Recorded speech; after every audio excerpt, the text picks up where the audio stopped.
प्यारे बच्चों, ਅਸੀਂ ਸੰਖਿਆਵਾਂ ਦੇ ਗੁਣਨਖੰਡਾਂ ਬਾਰੇ ਜਾਣਦੇ ਹਾਂ, ਜਿਵੇਂ ਕਿ 30 ਦੇ ਗੁਣਨਖੰਡ ਹਨ 1 2 3 5 6 10 15 ਅਤੇ 30। ਇਸੇ ਤਰ੍ਹਾਂ ਬੀਜ ਗਣਿਤਿਕ ਵਿਅੰਜਕਾਂ ਦੇ ਗੁਣਨਖੰਡ ਵੀ ਬਣਾਏ ਜਾ ਸਕਦੇ ਹਨ, ਜਿਵੇਂ 5xy ਦੇ ਗੁਣਨਖੰਡ ਹਨ 5x ਅਤੇ y। ਇਸੇ ਤਰ੍ਹਾਂ 3x ਗੁਣਾ x ਜਮਾ 2 ਦੇ ਗੁਣਨਖੰਡ ਹਨ 3x ਅਤੇ x ਜਮਾ 2। ਇਹ ਗੁਣਨਖੰਡ ਪਤਾ ਕਰਨ ਦੀਆਂ ਸਾਡੇ ਕੋਲ ਵੱਖ-ਵੱਖ ਵਿਧੀਆਂ ਹਨ, ਜਿਨ੍ਹਾਂ ਵਿੱਚੋਂ ਪਹਿਲੀ ਵਿਧੀ ਹੈ ਸਾਂਝੇ ਗੁਣਨਖੰਡਾਂ ਦੀ ਵਿਧੀ। ਉਦਾਹਰਣ ਦੇ ਤੌਰ ਤੇ 2x ਜਮਾ 4 ਵਿੱਚ 2x ਦੇ ਗੁਣਨਖੰਡ 2 ਅਤੇ x ਹਨ, ਜਦੋਂ ਕਿ 4 ਦੇ ਗੁਣਨਖੰਡ 2 ਅਤੇ 2 ਹਨ। ਇਹਨਾਂ ਵਿੱਚ 2 ਸਾਂਝਾ ਗੁਣਨਖੰਡ ਹੈ, ਇਸ ਲਈ 2x ਜਮਾ 4 ਬਰਾਬਰ ਹੈ 2 ਗੁਣਾ x ਜਮਾ 2।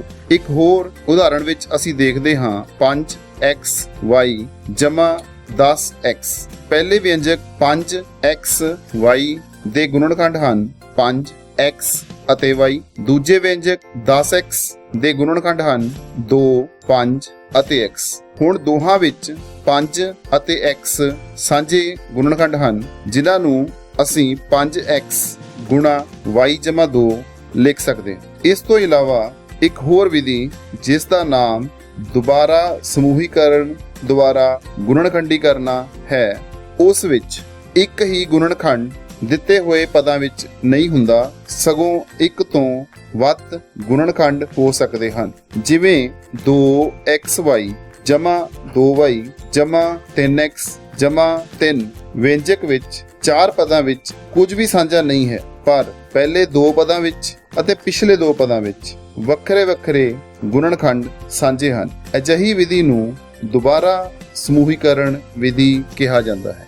2xy ਜਮਾ 2y ਵਿੱਚ 2y ਸਾਂਝਾ ਹੈ ਅਤੇ ਪਿਛਲੇ ਵਿਅੰਜਕ 3x ਜਮਾ 3 ਵਿੱਚ 3 ਸਾਂਝਾ ਹੈ। ਜਦੋਂ ਅਸੀਂ ਪਹਿਲੇ 2 ਵਿਅੰਜਕਾਂ ਵਿੱਚੋਂ 2y ਸਾਂਝਾ ਬਾਹਰ ਕੱਢਦੇ ਹਾਂ ਤਾਂ x ਜਮਾ 1 ਬਾਕੀ ਬਚਦਾ ਹੈ, ਜਦੋਂ ਕਿ 3x ਜਮਾ 3 ਵਿੱਚੋਂ 3 ਸਾਂਝਾ ਕੱਢਣ ਤੇ ਵੀ x ਜਮਾ 1 ਹੀ ਬਾਕੀ ਬਚਦਾ ਹੈ। ਹੁਣ ਦੋਹਾਂ ਵਿਅੰਜਕਾਂ ਵਿੱਚ x ਜਮਾ 1 ਸਾਂਝਾ ਹੈ, ਜਿਸ ਨੂੰ ਦੁਬਾਰਾ ਬਾਹਰ ਕੱਢਿਆ ਜਾ ਸਕਦਾ ਹੈ, ਇਸ ਲਈ ਇਸ ਨੂੰ ਦੁਬਾਰਾ ਗੁਣਨਖੰਡ ਵਿਧੀ ਕਿਹਾ ਜਾਂਦਾ ਹੈ। ਭਾਵ x plus 1 ਬਾਹਰ ਆ ਤੋਂ ਬਾਅਦ 2y ਜਮਾ 3 ਬਚ ਜਾਂਦਾ ਹੈ, ਤਾਂ ਇਸ ਦੇ ਗੁਣਨਖੰਡ ਹਨ x ਜਮਾ 1 ਗੁਣਾ 2y ਜਮਾ 3। ਬੱਚਿਓ, ਹੁਣ ਆਪਾਂ ਇੱਕ ਸਰਬਸੰਮਤਾ a plus b ਪੂਰੇ ਦੀ ਘਾਤ 2 ਬਰਾਬਰ a ਦੀ ਘਾਤ 2 ਜਮਾ 2ab ਜਮਾ b ਦੀ ਘਾਤ 2 ਨੂੰ ਇੱਕ ਕਿਰਿਆ ਰਾਹੀਂ ਹੱਲ ਕਰਨਾ ਸਿੱਖਦੇ ਹਾਂ। ਸਭ ਤੋਂ ਪਹਿਲਾਂ ਅਸੀਂ ਇੱਕ ਵਰਗ ਕੱਟਾਂਗੇ ਜਿਸ ਦੀ ਭੁਜਾ a ਹੋਵੇ। ਫਿਰ ਆਪਾਂ ਇੱਕ ਆਇਤ ਕੱਟਦੇ ਹਾਂ ਜਿਸ ਦੀ ਲੰਬਾਈ a ਇਕਾਈਆਂ ਅਤੇ ਚੌੜਾਈ b ਇਕਾਈਆਂ ਹੋਵੇ। ਆਪਾਂ ਇਸੇ ਤਰ੍ਹਾਂ ਦਾ ਇੱਕ ਹੋਰ ਆਇਤ ਕੱਟਦੇ ਹਾਂ ਜਿਸ ਦੀ ਲੰਬਾਈ a ਲੈਂਦੇ ਹਾਂ ਅਤੇ ਚੌੜਾਈ b ਲੈਂਦੇ ਹਾਂ। ਹੁਣ ਆਪਾਂ ਇੱਕ ਵਰਗ ਕੱਟਾਂਗੇ ਜਿਸ ਦੀ ਭੁਜਾ b ਇਕਾਈਆਂ ਹੋਵੇ। ਸਭ ਤੋਂ ਪਹਿਲਾਂ a ਇਕਾਈਆਂ ਭੁਜਾ ਵਾਲੇ ਵਰਗ ਨੂੰ ਲਵੋ। ਇਸ ਦੀ ਇੱਕ ਸਾਈਡ ਤੇ ਇੱਕ ਆਇਤ ਨੂੰ ਇਸ ਤਰ੍ਹਾਂ ਰੱਖੋ ਕਿ ਉਸ ਦੀ a ਲੰਬਾਈ ਭੁਜਾ ਦੇ ਨਾਲ ਜੁੜ ਜਾਵੇ। ਦੂਸਰੀ ਆਇਤ ਨੂੰ ਵੀ ਇਸੇ ਤਰ੍ਹਾਂ ਪਹਿਲੇ ਵਰਗ ਦੇ ਨੀਚੇ ਨੂੰ ਲਗਾਓ ਤਾਂ ਕਿ ਲੰਬਾਈਆਂ ਆਪਸ ਵਿੱਚ ਮਿਲ ਜਾਣ। ਹੁਣ ਬਚੀ ਹੋਈ ਜਗ੍ਹਾ ਤੇ ਆਪਣਾ ਦੂਸਰਾ ਵਰਗ b ਇਕਾਈਆਂ ਵਾਲਾ ਫਿੱਟ ਕਰ ਦਿਓ, ਜੋੜ ਦਿਓ। ਹੁਣ ਤੁਸੀਂ ਦੇਖੋਗੇ ਕਿ ਜੋ ਆਪਣੇ ਕੋਲ ਪਹਿਲਾ ਵਰਗ ਸੀ ਉਸ ਦਾ ਖੇਤਰਫਲ ਆਵੇਗਾ ਭੁਜਾ ਗੁਣਾ ਭੁਜਾ a ਗੁਣਾ a ਦੀ ਘਾਤ 2। ਜੋ ਆਪਣੇ ਪਾਸ ਆਇਤ ਸੀ ਉਸ ਦੀ ਲੰਬਾਈ a ਸੀ ਅਤੇ ਚੌੜਾਈ b ਸੀ, ਤਾਂ ਉਸ ਦਾ ਖੇਤਰਫਲ ਲਿਖਾਂਗੇ ਲੰਬਾਈ ਗੁਣਾ ਚੌੜਾਈ a ਗੁਣਾ b ਆਵੇਗਾ ab। ਇਸੇ ਤਰ੍ਹਾਂ ਦੂਸਰੇ ਆਇਤ ਦੀ ਵੀ ਲੰਬਾਈ a ਹੈ ਅਤੇ ਚੌੜਾਈ b ਹੈ, ਉਸ ਦਾ ਖੇਤਰਫਲ ਆਵੇਗਾ a ਗੁਣਾ b ਅਤੇ b ਇਕਾਈਆਂ ਵਾਲੇ ਵਰਗ ਦਾ ਖੇਤਰਫਲ ਆਵੇਗਾ ਭੁਜਾ ਗੁਣਾ ਭੁਜਾ ਬਰਾਬਰ b ਗੁਣਾ b ਮਤਲਬ b ਦੀ ਘਾਤ 2। ਬੱਚਿਓ ਤੁਸੀਂ ਦੇਖ ਰਹੇ ਹੋ ਕਿ ਇਹਨਾਂ ਚਾਰਾਂ ਨੂੰ ਆਪਸ ਵਿੱਚ ਜੋੜ ਕੇ ਆਪਣੇ ਕੋਲ ਇੱਕ ਪੂਰਾ ਵਰਗ ਬਣ ਗਿਆ ਹੈ, ਜਿਸ ਦੀ ਇੱਕ ਭੁਜਾ a plus b ਆਵੇਗੀ। तो इस पूरे वर्ग का क्षेत्रफल होवेगा a plus b Guna a plus b यानी के a plus b पूरे दी घात 2। तो यह पूरा वर्ग किस तरह बनया सी? a भुजा वाले वर्ग ਨੂੰ जोड़ के तो उसका क्षेत्रफल है a ਦੀ ਘਾਤ 2। इस विच ਆਪਾਂ दो आयत जोड़े सी, ਉਹਨਾਂ ਦਾ ਖੇਤਰਫਲ ਹੈ AB plus AB ਅਤੇ ਇੱਕ B ਭੁਜਾ ਵਾਲਾ ਵਰਗ ਜੋੜਿਆ ਸੀ, ਉਸ ਦਾ ਖੇਤਰਫਲ ਹੈ B ਦੀ ਘਾਤ 2। ਇਸ ਤਰ੍ਹਾਂ a plus b ਪੂਰੇ ਦੀ ਘਾਤ 2 ਦਾ ਹੱਲ ਕੀ ਆ ਗਿਆ? a ਦੀ ਘਾਤ 2 ਜਮਾ 2ab ਜਮਾ b ਦੀ ਘਾਤ 2।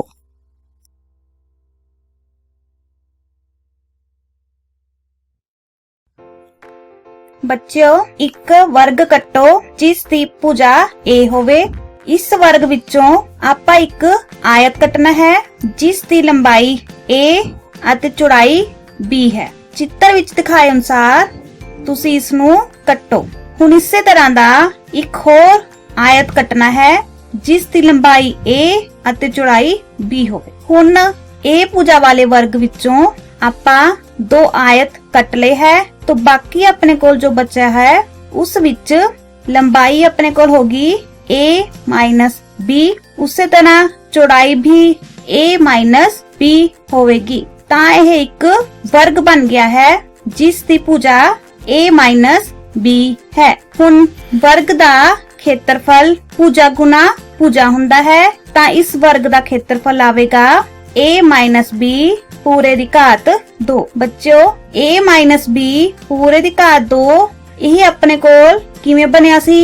ਇੱਕ a ਭੁਜਾ ਵਾਲੇ ਵਰਗ ਵਿੱਚੋਂ ਦੋ ਆਇਤ ਨੂੰ ਕੱਟ ਕੇ। ਤਾਂ ਪੂਰੇ ਵਰਗ ਦਾ ਖੇਤਰਫਲ ਆਵੇਗਾ ਭੁਜਾ ਗੁਣਾ ਭੁਜਾ a ਗੁਣਾ a ਦੀ ਘਾਤ 2। ਇਸ ਵਿੱਚੋਂ ਆਪਾਂ ਪਹਿਲਾਂ ਇੱਕ ਆਇਤ ਘਟਾਇਆ ਸੀ, ਤਾਂ ਉਸ ਦੀ ਲੰਬਾਈ ਹੈ a ਅਤੇ ਚੌੜਾਈ ਹੈ b। ਉਸ ਦਾ ਖੇਤਰਫਲ ਹੋ ਗਿਆ ਲੰਬਾਈ ਗੁਣਾ ਚੌੜਾਈ यानी के a गुना b ab। फिर ਆਪਾਂ ਨੇ ਇੱਕ ਹੋਰ ਆਇਤ ਘਟਾਇਆ ਸੀ, ਤਾਂ ਉਸ ਨੂੰ ਵੀ ਆਪਾਂ ਨੇ ਮਾਈਨਸ ਕੀਤਾ ਉਹਦੇ ਖੇਤਰਫਲ ਨੂੰ a b। ਬੱਚਿਓ ਤੁਸੀਂ ਦੇਖ ਰਹੇ ਹੋ ਕਿ ਇਹ ਦੋ ਆਇਤ ਘਟਾਉਣ ਤੇ ਦਿੱਤਾ ਹੋਇਆ ਭਾਗ ਆਪਾਂ ਨੇ ਦੋ ਵਾਰੀ ਘਟਾ ਲਿੱਤਾ ਹੈ। ਇਹ ਭਾਗ ਆਪਣੇ ਕੋਲ ਇੱਕ ਵਰਗ ਆਕਾਰ ਦਾ ਹੈ ਜਿਸ ਦੀ ਭੁਜਾ b ਹੈ। ਕਿਉਂਕਿ ਆਪਾਂ ਨੇ ਇਸ ਨੂੰ ਦੋ ਵਾਰੀ ਘਟਾ ਲਿੱਤਾ ਹੈ ਤਾਂ ਇਸ ਕਰਕੇ ਇਸ ਦੇ ਖੇਤਰਫਲ ਨੂੰ ਆਪਾਂ ਇੱਕ ਵਾਰੀ ਜਮਾ ਕਰ ਦਵਾਂਗੇ। तो इस तरह a माइनस b पूरे ਦੀ ਘਾਤ 2 ਦਾ ਸੂਤਰ ਬਣ ਗਿਆ ਹੈ a the ਘਾਤ 2 minus 2ab plus b ਦੀ ਘਾਤ 2।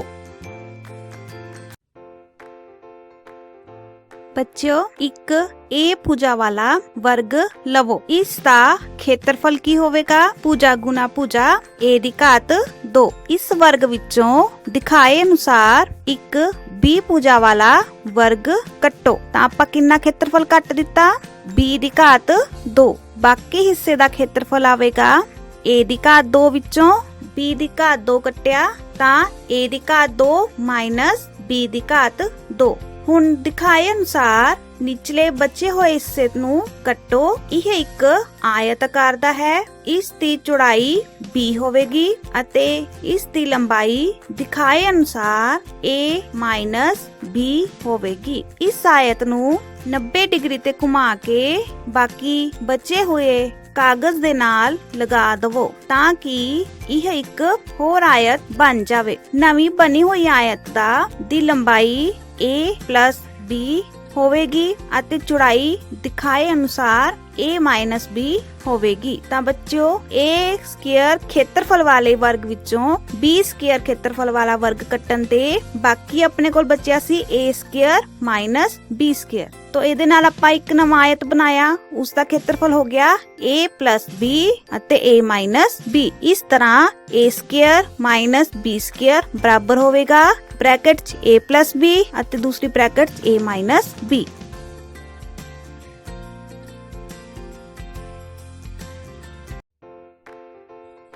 ਬੱਚਿਓ ਹੁਣ ਆਪਾਂ ਇੱਕ ਵਿਅੰਜਕ x ਸਕੁਅਰ ਜਮਾ 5x ਜਮਾ 6 ਦੇ ਗੁਣਨਖੰਡ ਬਣਾਉਣਾ ਸਿੱਖਾਂਗੇ। ਤੋਂ ਆਪਾਂ ਇਹ ਸਿੱਖਣ ਲਈ ਇੱਕ ਕਿਰਿਆ ਕਰਦੇ ਹਾਂ। ਸਭ ਤੋਂ ਪਹਿਲਾਂ ਤੁਸੀਂ ਇੱਕ ਵਰਗ ਆਕਾਰ ਦਾ ਕਾਗਜ਼ ਲਓ, ਉਸ ਤੇ ਇੱਕ ਇਕਾਈ ਦੀ ਭੁਜਾ ਲਵੋ, ਯਾਨੀ ਕਿ ਇੱਕ ਇਕਾਈ ਦਾ ਇੱਕ ਵਰਗ ਕੱਟੋ। ਫਿਰ ਇੱਕ ਆਇਤ ਲਵੋ, ਉਸ ਦੀ ਲੰਬਾਈ x ਲਵੋ ਅਤੇ ਚੌੜਾਈ ਇੱਕ ਇਕਾਈ ਲਓ। ਫਿਰ ਇੱਕ ਹੋਰ ਵਰਗ ਕੱਟੋ ਜਿਸ ਦੀ ਭੁਜਾ x ਹੋਵੇ। ਇਸ ਤਰ੍ਹਾਂ ਜੋ ਪਹਿਲਾ ਵਰਗ ਕੱਟਿਆ ਹੈ ਉਸ ਦਾ ਖੇਤਰਫਲ 1 ਗੁਣਾ 1 ਬਰਾਬਰ 1 ਵਰਗ ਇਕਾਈਆਂ ਹੋਵੇਗਾ। ਇਸ ਨੂੰ ਅਸੀਂ ਯੂਨਿਟ ਕਾਰਡ ਕਵਾਂਗੇ। ਜੋ ਆਇਤ ਅਸੀਂ ਕੱਟਿਆ ਸੀ ਉਸ ਦਾ ਖੇਤਰਫਲ ਲੰਬਾਈ ਗੁਣਾ ਚੌੜਾਈ x ਗੁਣਾ 1 ਬਰਾਬਰ x ਵਰਗ ਇਕਾਈਆਂ ਆਵੇਗਾ। ਇਸ ਨੂੰ ਅਸੀਂ x ਕਾਰਡ ਕਵਾਂਗੇ।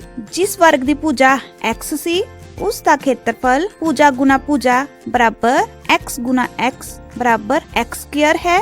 ਇਸ ਨੂੰ ਅਸੀਂ x ਸਕੁਅਰ ਕਾਰਡ ਕਹਾਂਗੇ। ਬੱਚਿਓ ਤੁਸੀਂ ਇਸ ਤਰ੍ਹਾਂ ਦੇ ਬਹੁਤ ਸਾਰੇ ਕਾਰਡ ਕੱਟ ਲਓ। ਹੁਣ ਆਪਾਂ ਇਹਨਾਂ ਕਾਰਡਾਂ ਦੀ ਸਹਾਇਤਾ ਦੇ ਨਾਲ ਦਿੱਤੇ ਵਿਅੰਜਕ ਦੇ ਗੁਣਨਖੰਡ ਕੱਢਣਾ ਸਿੱਖਾਂਗੇ। ਬੱਚਿਓ ਇਸ ਵਿਅੰਜਕ ਵਿੱਚ x ਸਕੁਅਰ ਕਿੰਨੇ ਹਨ? 1। तो ਆਪਾਂ x ਸਕੁਅਰ ਕਾਰਡ ਕਿੰਨੇ ਲਵਾਂਗੇ? 1। ਇਸੇ ਤਰ੍ਹਾਂ ਇਸ ਵਿਅੰਜਕ ਵਿੱਚ x ਕਿੰਨੇ ਹਨ? 5। ਤੋਂ ਅਸੀਂ x ਕਾਰਡ ਲਵਾਂਗੇ 5। ਅਤੇ ਵਿਅੰਜਕ ਵਿੱਚ ਇਕਾਈਆਂ ਕਿੰਨੀਆਂ ਹਨ? ਯੂਨਿਟ ਕਿੰਨੇ ਹਨ? 6। ਤੋਂ ਸਾਨੂੰ 6 ਯੂਨਿਟ ਕਾਰਡ ਚਾਹੀਦੇ ਹਨ। ਹੁਣ ਅਸੀਂ ਇਹਨਾਂ ਨਿਕਾਲੇ ਹੋਏ ਕਾਰਡਾਂ ਨੂੰ ਦਿਖਾਏ ਅਨੁਸਾਰ ਇਸ ਤਰ੍ਹਾਂ ਲਗਾਵਾਂਗੇ ਕਿ ਇੱਕ ਆਇਤ ਜਾਂ ਵਰਗ ਦੀ ਸ਼ੇਪ ਬਣ ਜਾਵੇ। ਇਹਨਾਂ ਕਾਰਡਾਂ ਨੂੰ ਦਿਖਾਏ ਅਨੁਸਾਰ ਨਹੀਂ ਲਗਾਵਾਂਗੇ। ਆਓ ਹੁਣ ਆਪਾਂ ਇਹਨਾਂ ਨੂੰ ਇਸ ਤਰ੍ਹਾਂ ਲਗਾਉਣ ਲਈ ਦੇਖੀਏ। ਸਭ ਤੋਂ ਪਹਿਲਾਂ ਆਪਾਂ ਦਿੱਤੇ ਵਿਅੰਜਕ ਵਿੱਚ 6 ਦੇ ਗੁਣਨਖੰਡ ਕਰਾਂਗੇ। 6 ਦੇ ਗੁਣਨਖੰਡ ਹੋਣਗੇ 1 ਗੁਣਾ 6 ਜਾਂ 2 ਗੁਣਾ 3।